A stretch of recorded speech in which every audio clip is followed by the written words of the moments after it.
To start, let's turn to Psalms 37. Psalms 37, let's go to verse 16. The gist of this sermonette is in that one verse.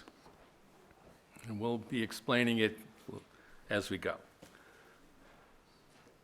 Psalm 37:16. A little that a righteous man has is better than the riches of many wicked. Wall Street Journal doesn't print that. Goldman Sachs doesn't say it. And when I was a business major at Seton Hall, they didn't teach me that. Now, how does this happen? Well, we're going to get into that. God has a lot to say about the wealth of a righteous person versus wickedness, wicked riches. Now, you don't have to turn there. You have a couple of verses you can write down and look up later in Proverbs 15. Write down Proverbs 15, verses 16 and 17, and Proverbs 6, 16 and 8. In both of those verses, God literally says in the Psalms that a little bit with the fear of the Lord is better than all kinds of wealth with turmoil and strife and problems. There is better to have a little with righteousness. Now, there's more to this whole idea. We got more coming. Honestly earned money didn't hurt or oppress anybody. Wicked and evil people don't tend to be honest. Wicked and evil people rip other people off to become wealthy. Maybe not every time, but most of the time. Dishonest gain is disgusting to God. He's infuriated by it, and he has a lot to say about it.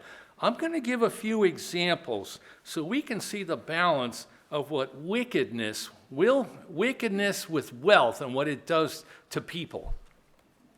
Now, I could have used Lehman Brothers. That was a gigantic financial crash, but that was a little more murky. It was more mistakes plus trying to cover up. I'm going to use, one of the examples I'm going to use is Enron. Has anyone heard of Enron? Enron. In 2001, there were accounting tricks and lies that Ken Lay and Jeff Skilling used to hide expenses and to put money in other places to make their company look like it was doing a lot better than it really was. 7 executives together got about $140 million in stock options and bonuses at Enron before the bottom fell out and a whistleblower exposed just what was really going on there. But what happened then, okay, so here's $140 million. A lot of money, huh? Nice for 7 people to make that much. Well, it wasn't so nice for 25,000 employees. They lost their jobs. And also about $2 billion in pension money just vaporized. Enron for a while was a Wall Street darling, and people were putting their IRAs and pension funds into Enron stock. And when all of the lies came out and it vaporized, they lost that money. Poof, gone, stolen. You know, sometimes crooks don't need a mask and a gun. Here's another example, WorldCom. This was in 2002, telecom. A man named Bernie Ebbers and his CFO, they colluded together to take expenses and kind of juggle them off of the normal P&L statement. In other words, something you're supposed to pay for your profit and loss, and they stuck that over on the balance sheet. They moved money around, really is what they were doing. And it was a lie, a big lie. Now, Bernie Ebbers, at one time, the CEO of WorldCom, was worth $1.4 billion. He owned a ranch in Canada, about 500,000 acres. He had yachts, he had money, he had all kinds of wealth. But the funny thing about wicked wealth, it turns around and cuts into the regular people. When WorldCom finally was exposed in 2002, they found that he had inflated assets by blatant lies, by shuffling numbers and lies, about $11 billion. Now, WorldCom, about 20,000 people lost their jobs, including a friend of mine named Charles. Him and I worked together at AT&T. He went to MCI WorldCom, and then the poor guy loses his job. 20,000 people gone.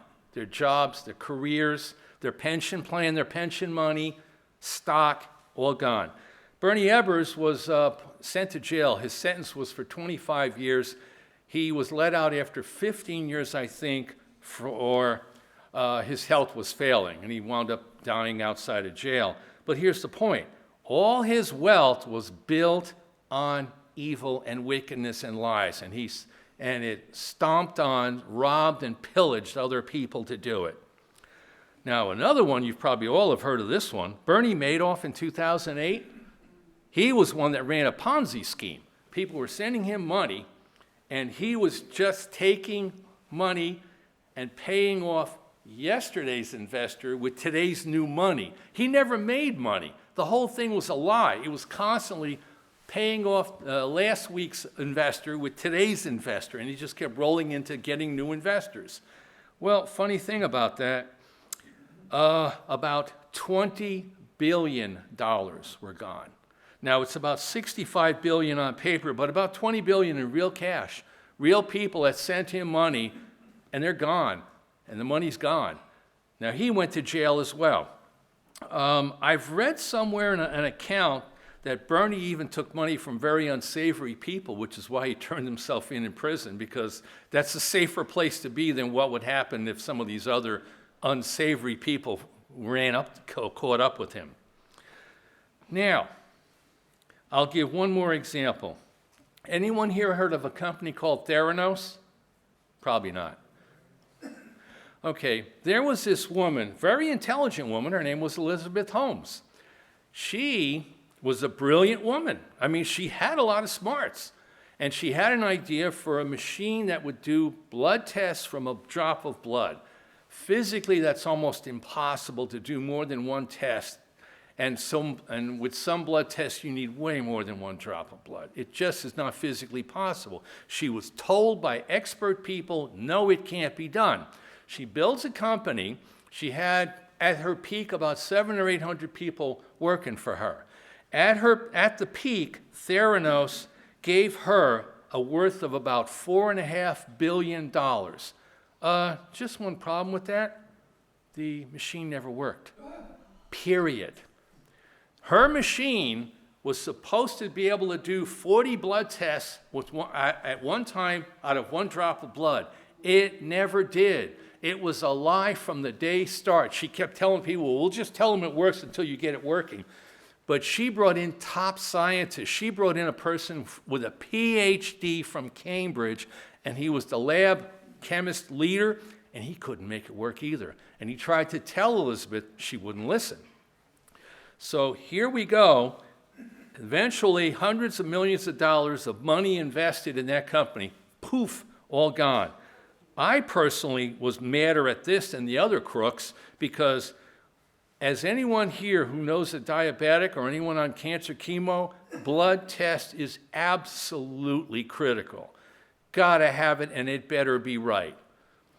And when doctors and medicine stay within the laws that God made for biology and chemistry, they can be helpful. But when it comes to blood tests, and if they're wrong, people can die. They had rolled out Theranos products in Arizona, and for a while they were starting it up. And then finally, there were several brave whistleblowers that contacted a Wall Street Journal reporter. He put an article out. There was another researcher who warned that, hey, wait a minute, nobody researched this company. And then finally it all came crashing down. So a woman who had $4.5 billion was all on paper, all was lies. Hundreds of lives destroyed, hundreds of millions of dollars of investment money, poof, worthless, gone. I'm gonna have you write down a chapter in Ezekiel, Ezekiel 22. Ezekiel 22 is a fascinating and scary chapter. It lists a lot of sins of end-time Israel, and God goes through a whole bunch of them: adultery, idolatry, all kinds of pillaging and theft and just every possible thing. And in 2 verses, Ezekiel 22:13, you can look up Ezekiel 22:27, is a term where God says he hates unjust gain or dishonest gain. When you look up the word in the Hebrew, it actually means plunder. You can translate it unjust or dishonest, but the big part of its meaning is plunder, taking what isn't ours. God has a lot to say. And for many of the wicked, and for many wicked people, that's the kind of way they built wealth. And unfortunately, hundreds of thousands of people are going to be paying the price. We live in this world. We look around us. We see this. It's happening. Not every day there's a scandal, but there's quite a few. Oh, and by the way, I'm only talking about a few examples in business. I haven't talked about government, haven't talked about some of the other churches that have been wrong and just other areas where there's real scandal, but it's quite serious about ill-gotten gain, stealing, lying, pure scandal. Again, they don't need a mask and a gun. They do it with a pen and paper or a keyboard. Now, looking forward for the future for us, we have a different calling. A whole new civilization is going to be based on righteousness, as in the kingdom of God. And probably the first few years after the return, after Christ returns with the kingdom, God has a lot of work to heal the poisoned air and water and physical safety and growing food again. But you know what's going to be interesting about that? When you grow the kingdom of God, it will start small, but it will have all the right foundation. It won't be ill-gotten gain, and we're going to talk about more ill-gotten gain in a few minutes. It's going to be based on righteousness. No more stealing. No more wondering if your grandmother or grandfather lost their life savings with a scam or phony stock or all the other different ways there's stealing going on out there. And what we're doing now in the church, we're proving that we want to be part of the solution.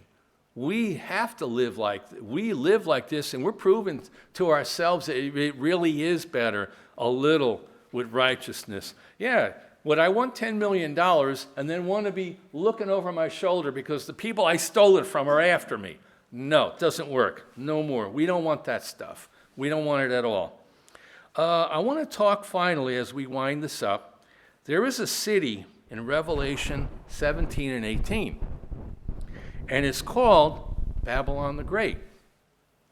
And with all its wealth, its gold, jewels, everything, the whole world mourns when it's destroyed because the merchants of the world, and you can look those chapters, and you've probably read them a number of times, a number of the world's merchants with all of their goods were made rich by this city, which means the city was full of money, but it was money built on wickedness.